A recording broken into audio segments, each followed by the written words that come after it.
ya estamos de vuelta en nuestro último bloque de Más Positivo y como yo les comentaba, ya jueves de bloque jurídico, la semana pasada no lo pudimos tener, pero hoy día sí o sí ya estamos con él. Estamos con Pablo Contreras de Juris Maule, que nos viene a hablar de un tema bastante relevante que tiene relación con cómo recuperar una propiedad de una herencia. Bueno, todo lo que conlleva esto y los posibles escenarios. Así que me voy a girar para darle la bienvenida. Pablo, ¿cómo estás? Mucho gusto tenerte aquí de nuevo. Muy bien, muchas gracias.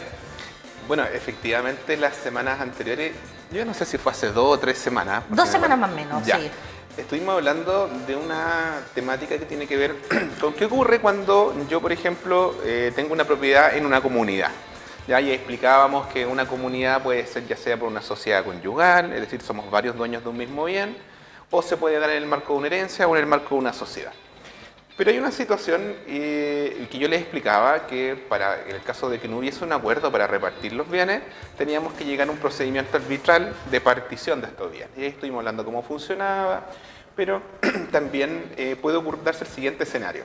Ok, fallece una persona, me deja una herencia o nos debiese dejar una herencia, considerando que puede ser mi papá, puede ser mi mamá, puede ser algún pariente cercano que a lo mejor un abuelo, pero mi papá falleció y yo represento esos derechos de mi papá. Y resulta que vamos a hacer la posesión efectiva, y para poder hacer la posesión efectiva, que hay que hacerla en el registro civil, si es que no hubo testamento, después vamos a ahondar un poquito más en ese tema, nos van a pedir a nosotros el número de inscripción de la propiedad o las propiedades que tenía esta persona. Entonces, ¿qué voy a tener que hacer yo? Voy a tener que ir al conservador de bienes raíces donde la persona tenía una propiedad. Si es San Javier, me acercaré al conservador de bienes raíces de San Javier, Claro. hacer las consultas. Si es Talca, es Talca. No todas las comunas tienen conservador de bienes raíces. Normalmente las comunas principales lo tienen. Ahora, por ejemplo, si ustedes viven en Villa Alegre es conservador de bienes raíces de San Javier. En Talca, por ejemplo, en Pencahue, conservador de bienes raíces de Talca, pero ya se han ido creando varios conservadores nuevos. En San Clemente tiene su propio conservador, Maule tiene su propio conservador. De a poquito han ido instalándose conservadores. Se han ido creando conservadores, claro, que antes eran comunas más pequeñas, pero como han ido creciendo, se han instalado conservadores de bienes raíces. Entonces yo me tengo que acercar al conservador para pedir algo que se llama el número de inscripción. ¿Qué es el número de inscripción? Es el documento ya numerado por el conservador de bienes raíces donde consta dónde está inscrita esa propiedad.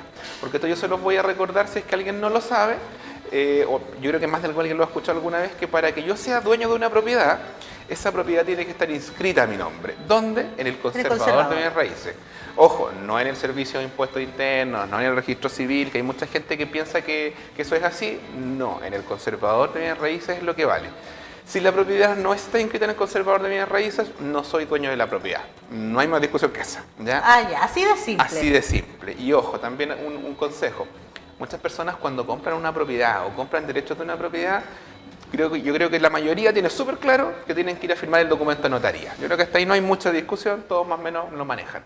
Pero ojo, una vez que yo celebro la escritura de compraventa o de cesión de derechos en la notaría, debo llevar esa escritura para inscribirla en el conservador de bienes raíces. No basta con la escritura de compraventa, yo no soy dueño hasta que no la inscriba. Entonces, si alguien compró una propiedad y no la inscribió, vaya a hacerlo inmediatamente porque yo no soy dueño hasta que no la inscriba. ¿Y cuáles son las consecuencias de eso? Que la persona que me vendió podría volver a vender perfectamente, porque esa persona es la dueña. Así que, ojo con eso. Pero esto es solamente un introductorio para que se entendiera el tema. Entonces, se falleció mi papá, o falleció mi mamá, o fallecieron ambos, porque muchas veces ocurre que fallece el papá y uno no hace ningún trámite. Y cuando fallece la mamá, ya efectivamente me dedico a hacer los trámites para las posesiones efectivas. Entonces voy a ir a averiguar al conservador de bienes raíces cuál era la propiedad. Y aquí me puedo encontrar con una sorpresa. Que el conservador me diga, no hay ninguna propiedad inscrita a nombre de su papá. Pero ¿cómo? Si la casa de mis papás, o el terreno de la playa, o lo que sea. Y empiezan a buscar los documentos y se encuentran que efectivamente él era dueño de una propiedad, pero esa propiedad la transfirió estando en vida. Y aquí uno se podrá preguntar, ¿pero cómo iba a transferirla si él seguía viviendo en la casa? Lo que normalmente pasa aquí es que a veces por agradecimiento u otras veces más por un engaño, los papás terminan transfiriendo los derechos que tenían sobre la propiedad a uno de los hijos. O algún otro pariente que puede ser cercano, algún hermano, algún sobrino, algún nieto. Y aquí, claro, nos podemos encontrar con el primer escenario. A veces ocurre que ya papás o abuelitos ya de avanzada edad muchas veces ocurre que uno solo de los hijos los cuida. O de repente no un hijo, a lo mejor algún pariente. Algún nieto, como dices Algún tú, nieto, claro. etc. Y ese hijo o nieto decide decirle a este abuelito, o al revés, el abuelito decide, mira, ¿sabes qué? En agradecimiento a todos tus cuidados, yo te voy a dar la casa. ¿Y qué es lo que hacen? Porque aquí tenemos claro que cuando yo estoy vivo y quiero entregarle a una persona un bien, la única forma que tengo de hacerlo es jurídicamente correcto, es a través de una donación. El problema es la donación, que es un trámite que es complejo porque requiere que yo tenga una autorización judicial para yo donarle algo a alguien cuando la donación es cuantiosa. Y en esa autorización judicial se tiene que citar a los hijos. Entonces seguramente esos hijos no van a estar de acuerdo con la donación. Sobre todo si no es para alguno de ellas también, pues. Claro, y aparte que pague impuestos. Entonces, lo que normalmente se hace es una compra-venta, donde yo digo que le vendo algo a esta persona, pero en realidad no le estoy vendiendo nada. Es una forma de hacerlo pasar, este acto jurídico, para que esa propiedad pueda pasar a nombre de ese sobrino, nieto, o pariente o hijo también al que yo quiero dejarle esta casa. Pero ¿cuál es el problema de esto? Que esto que yo puedo estar haciendo en agradecimiento, que ojo, también podría ser por un engaño, porque podría ser que una persona se acercó a lo mejor en los últimos años, en los últimos meses de vida de este abuelito o abuelita, y la induce, le engaña para que le vaya a firmar un documento a la notaría, que a lo mejor le dice, que esto es muy común, le dice que no, que es para firmar un poder, para retirar la pensión, o para poder hacer trámite en el hospital, y lo llevan y esta persona a lo mejor no lee o no se da cuenta de lo que está firmando. O no cuestiona, o no claro. cuestiona la situación, o de repente también, ojo, que puede que la persona sepa lo que está pasando, pero siente que no le queda una alternativa porque estamos hablando de una persona de avanzada edad, 80, 90 años, que no se puede valer por sí mismo, que esta persona lo cuida dentro de todo, pero que si le dice que no, se va a enojar esa persona y tiene miedo de que le pase algo o que lo dejen botado. Entonces, en ese escenario, bajo esa presión más psicológica que muchas veces que de fuerza, termina firmando una escritura donde le cede efectivamente esa propiedad. ¿Cuál es el problema de todo esto? Que cuando obviamente este abuelito fallece, los hijos van a hacer la posesión efectiva y se encuentran con que estas propiedades o propiedades muchas veces son no un bien, muchas veces son todos los bienes de esa persona. Me ha tocado ver 4 o 5 propiedades que se han transferido, acciones de agua, dineros de cuentas bancarias, vehículos, que transfieren estas personas a este tercero, que puede ser familiar o no, y que finalmente, cuando el momento en que fallece, los herederos se encuentran que no existe absolutamente nada. ¿Ya? Entonces, ¿qué es lo que se puede hacer aquí? ¿Puedo yo como heredero hacer algo? Sí. ¿Cuándo se tiene que hacer esto? Porque esto también puede ocurrir que yo lo detecte en vida de la persona. Puede que esta persona a lo mejor no sea de tan avanzada edad y en vida le transfiera todos estos bienes.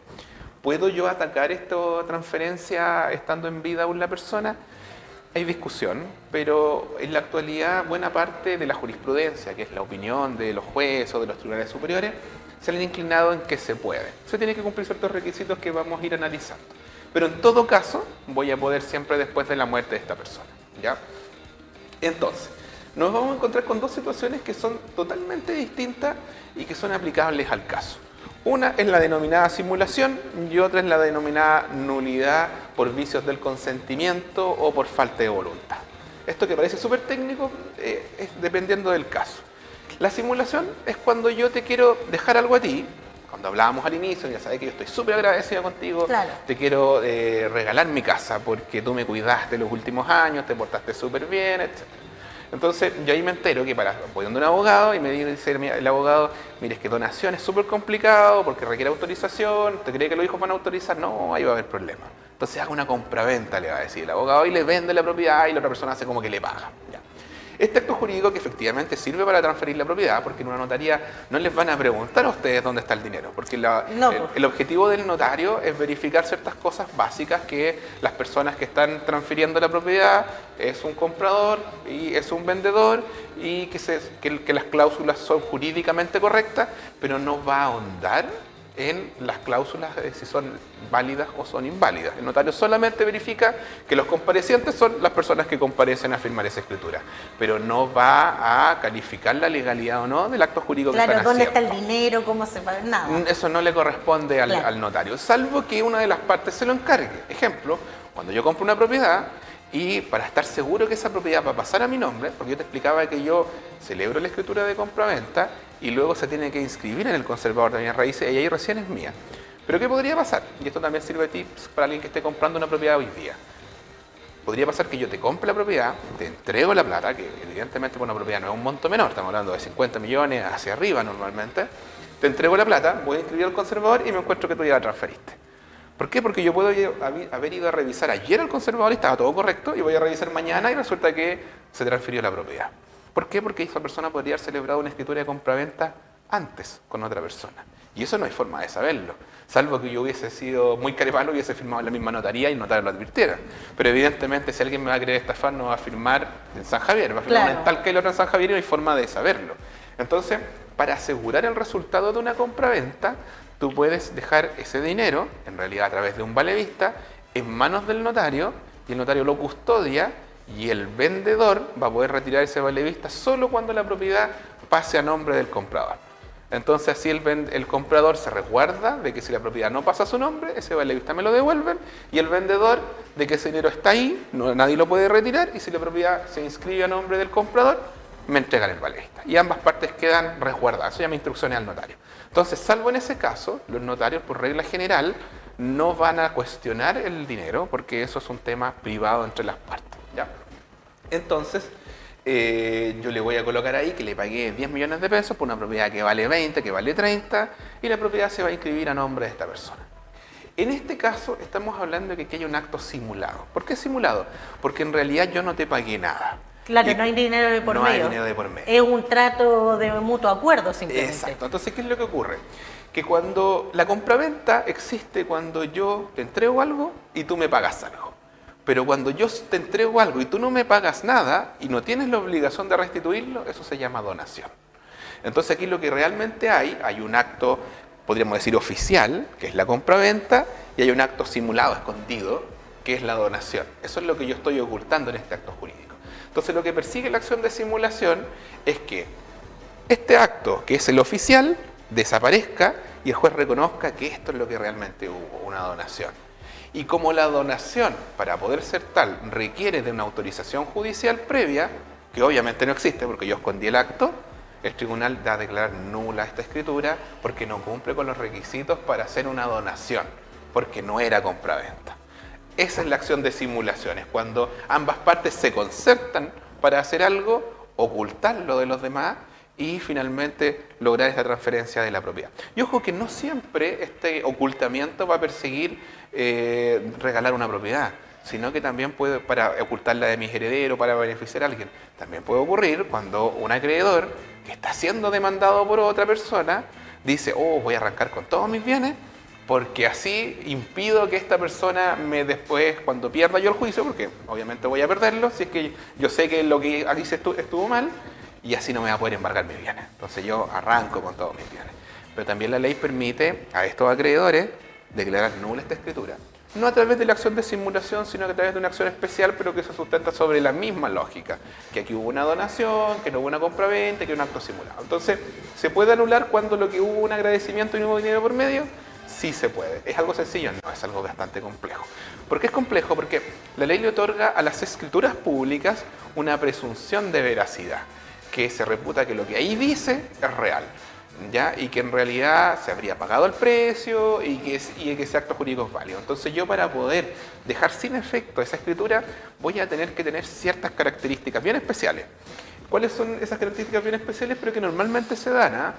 Primero, que se dé entre personas relacionadas, que normalmente entre papá, mamá e hijo, porque habitualmente lo que quiere hacer este papá es como ayudar a ese hijo en agradecimiento de todos estos cuidados que me dio, y yo le regalo la propiedad, o a un nieto, o a un sobrino. Entonces primero tenemos una relación de confianza. La ley no prohíbe que entre personas relacionadas, salvo entre cónyuges, se puedan transferir propiedades, lo permite libremente. Pero evidentemente que no es normal que un papá le transfiera una propiedad a su hijo a través de una compraventa. No es imposible, pero no es normal. Pero no tiene sentido común. No tiene mucho sentido. Entonces ahí tenemos un primer hecho indiciario que pueda dar cuenta al tribunal de que aquí podría haber efectivamente una simulación. El segundo hecho, tremendamente relevante para los efectos de constituir algo que se llama presunción judicial, es que el precio que se paga rara vez es el precio real, el precio comercial. Por dos motivos. Primero, porque cuando es mucho dinero lo que se está transfiriendo, se va a informar al Servicio de Impuestos Internos, el cual podría indagar en esta situación por temas tributarios, no por temas relacionados si esto es real o no, sino que si yo te pago a ti 80 millones de pesos, eventualmente tú podrías o no tener que pagar impuestos por esa situación. Y luego de eso, tenemos un segundo punto, que las escrituras de compraventa y la inscripción en el conservador de bienes raíces tienen un valor relacionado con el valor de venta de la propiedad. Entonces, si la propiedad vale 100, probablemente yo voy a querer ponerle 20 para pagar menos, ¿ya? Entonces tenemos un segundo hecho indiciario, que es que el valor normalmente de esta escritura es muy inferior al valor real de la escritura. Tenemos una tercera situación, que normalmente se dice que el pago que se hizo fue con dineros que se pagaron con anterioridad. ¿Por qué motivo se hace así? Porque si dijera se paga en este acto a través de un valevista, ¿dónde está el valevista? Que obviamente no existe. Claro. Si dijera se paga en este acto en dinero en efectivo, ok, esa persona no tomó 70 millones, 80 millones, 100 millones y los guardó en su casa. Claro. Los fue a depositar. ¿Y dónde los depositó? Evidentemente no está en ninguna parte. Entonces, ¿qué es lo que se suele colocar? Una cláusula bien de estilo para este tipo de situaciones, que se pagó, que el dinero fue recibido con anterioridad.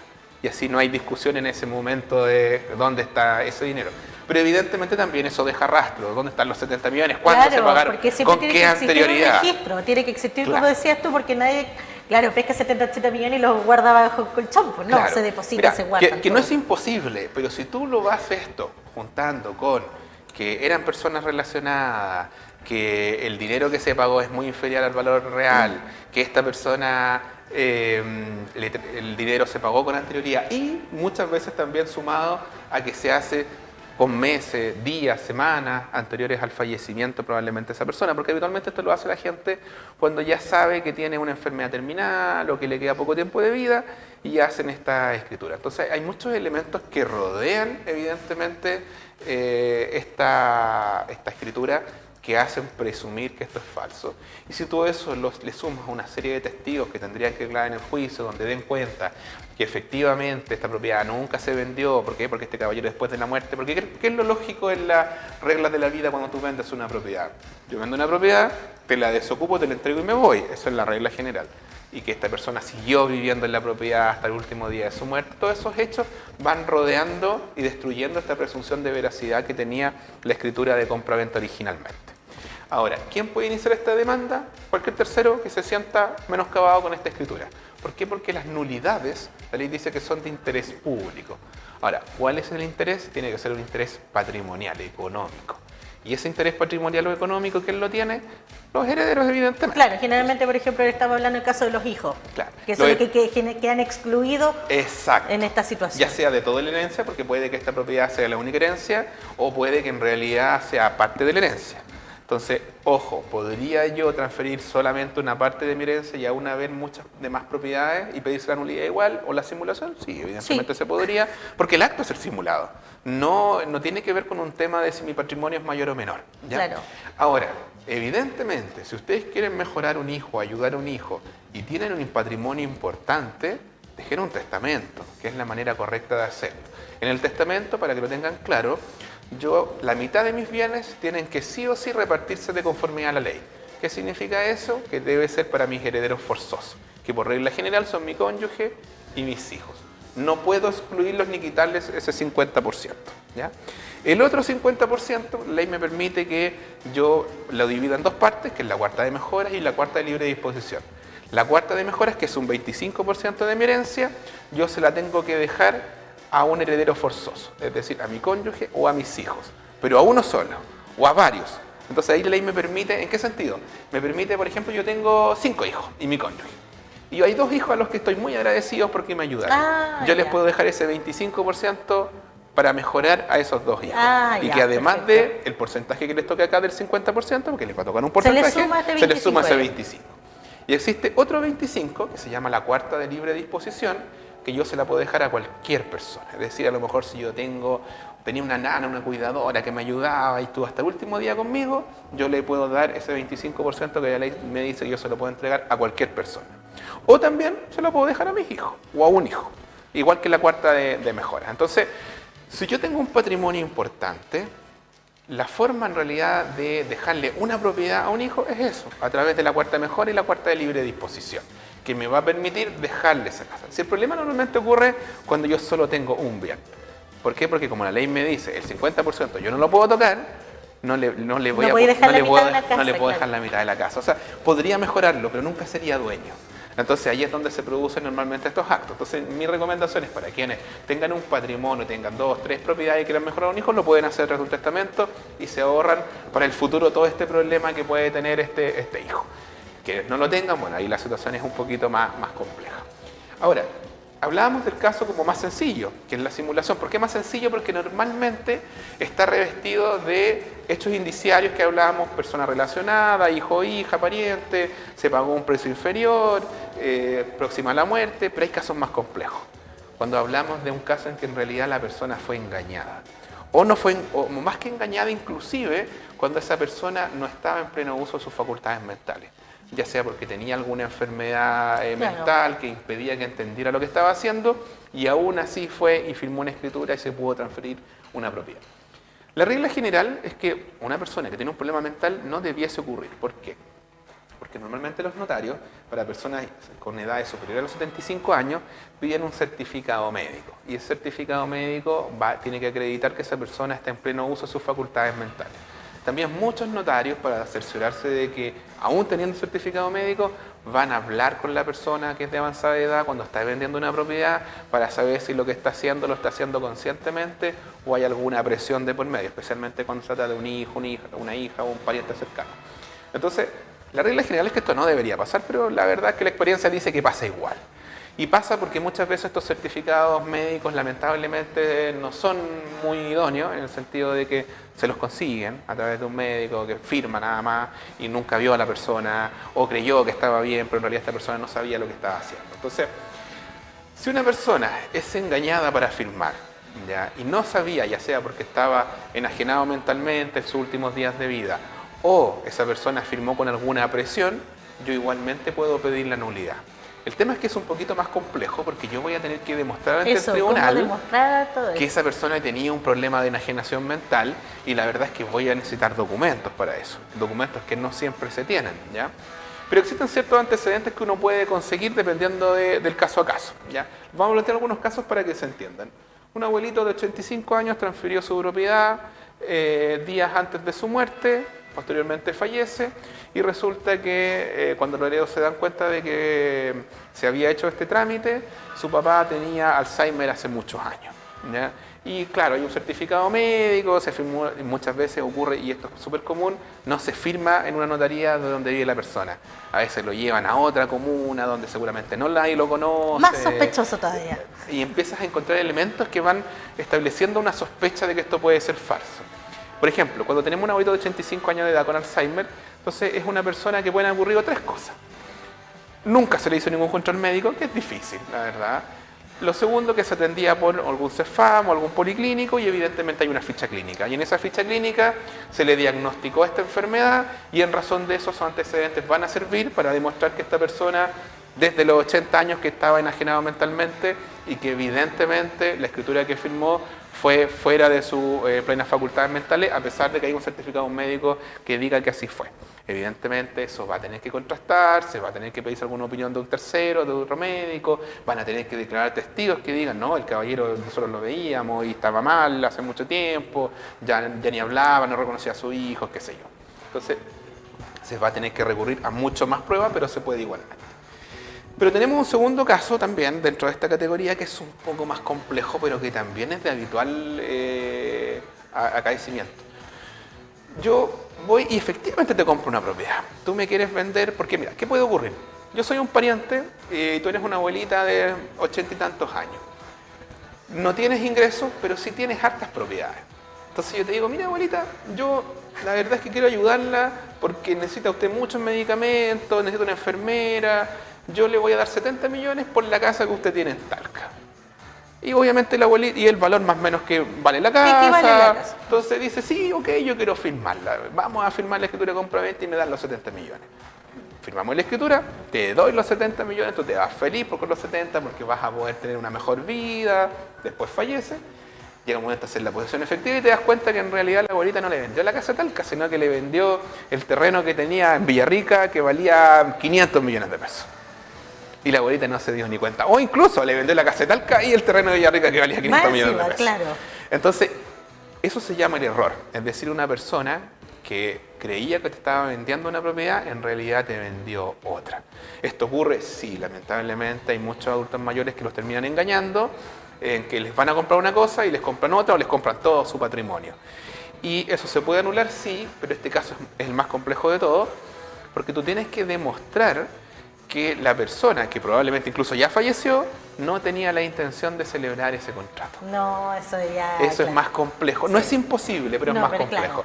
Va a tener que revestir ciertas situaciones también, que el valor pagado por lado de las propiedades es muy inferior al valor real, que la persona estaba de avanzada edad, que la persona que hizo este contrato era una persona relacionada o cercana que tenía cierto poder de convencimiento sobre esa persona. Porque, a ver, a lo mejor la persona que hizo, la abuelita que hizo la compraventa estaba muy bien psicológicamente, pero eso no significa que esta persona estaba en una posición de mucha superioridad sobre esa abuelita. No, Ejemplo, y sobre todo era el cuidador. Claro, y sobre todo el tema que con la confianza no se cuestionan también ciertas Claro. situaciones. Entonces, por eso quizás este adulto mayor fue y firmó con toda la confianza del mundo también. Son varios factores los que pueden ocurrir. ¿Dónde está el consejo que yo les puedo dar? A ver, por regla general, las acciones de nulidad y las acciones de simulación las puede hacer el tercero interesado. No lo pueden hacer los contratantes. ¿Por qué? Porque los contratantes normalmente están concertados para hacerlo. Entonces la ley dice, ok, quienes infringieron el vicio no pueden alegar su propio vicio, ¿ya? Mientras que sí lo pueden hacer terceros. Pero en el caso de la nulidad por falta de voluntad o en este caso por error, lo puede hacer el mismo contratante que se equivocó. Entonces esta abuelita podría demandar en vida, antes de fallecer, la nulidad de este acto y contrato, y evidentemente la declaración de ella tendría mucho valor para el tribunal, para que el tribunal se determinara en el fondo que es una persona que efectivamente no entendía lo que estaba haciendo. Claro, pero eso en el caso de que siga viva la persona. Efectivamente. Entonces, son situaciones complejas, son juicios bastante largos. Eso yo creo que lo que tienen que tener muy, muy presente antes de embarcarse en un proceso de esta naturaleza.